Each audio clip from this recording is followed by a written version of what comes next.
دا حضرت موسی کلیم الله علیه السلام زمانه دا یو زنانه و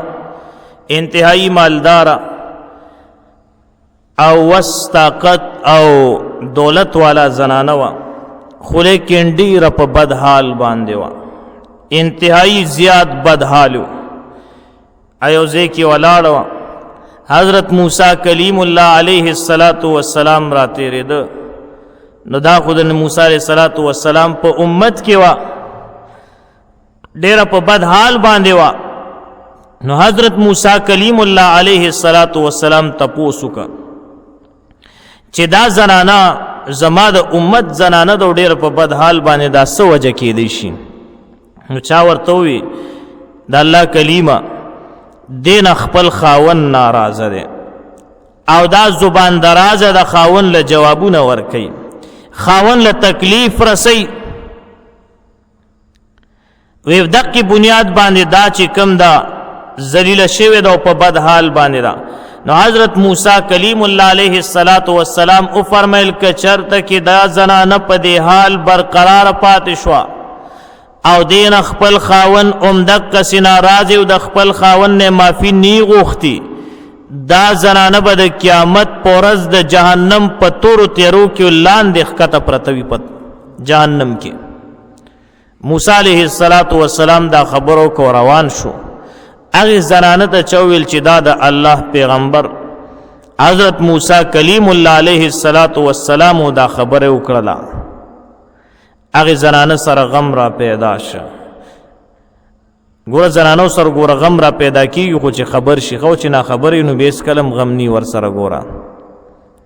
کمه مونږ او تاسو کې مشته چې مونږ او تاسو خپل بیبیانې د دین نه خبر کړي نه دي خپل میندې خويندې د دین نه خبر نه کړلې اسلامی تعلیمات او د اصول او قواعد او ضوابط هم خبر کړي نه دي خبره پوهیږي کنه نو هغه زنانه سره غم را پیدا شو چې کله دا خبره وره دا فورا سم د سیلاړه او خپل خاوند رضا کو دا غنه معافی وغوښتله کله چې خاوند معاف کا وخت رضا ډیره موده تیر شو حضرت موسی علیه السلام ته وحی راغله چې الله رب العزت فرمای پلان کی کلی کی او زنانه وفات شوه دو ایک کلمه لاړ شه د هغه جنازه وکا حضرت موسی علیه السلام رالو اکم نخی نخانه چې ورته خودلې شوی رالو او مکه زیتا چې کمزې کې دا زنانه لیدلې و مخ کې پته ورته ولګی چې دا خو مکه زنانه ده خو لیکن د وحی مطابق حضرت موسی کلیم الله علیه السلام جنازه وکړه او بیا دا غینه بعد الله ته درخواست وکړ یا الله سو واقعیا دا زنانه خوړې په بد حال باندې وا اماوی کدا په خپل حالت برقرار پاتې شي دا خو به جهنم ته ځي یا الله ما ته حکم شو چې جنازه پیو کما خو جنازه وکړه نو فورا حضرت جبرائیل علیہ السلام را لوی فرمایل کلیمه دا زنانه چې کم دا راغلی و د خپل خاون نه بخنه غوښته وا خپل خاون نه معافی غوښته وا او خپل خاون ورته معافی کړي و د الله د رضا د پاره معاف کو دا غینه بعد د خاون ډیر خدمت کړي دي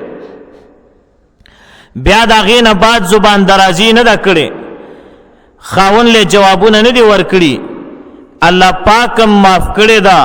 او الله پاک ولدا اعزاز ورک چې جنازه به حضرت موسی کلیم الله علیه السلام کې والله فرمای چې د دې زنانه په جنازه کې سوکم شریک شوی دی هغه ټول به به حساب جنت ته داخلوم اندازو لګوا او سوچ کو فکر وکا او د خپل گریوان کې هر سړی له قتل پکار دی ګوره څومره لوی فائدہ ده پکې نو هر زنانه ته پکار دی چې هغه د خپل خاون خیال وساتي ګوره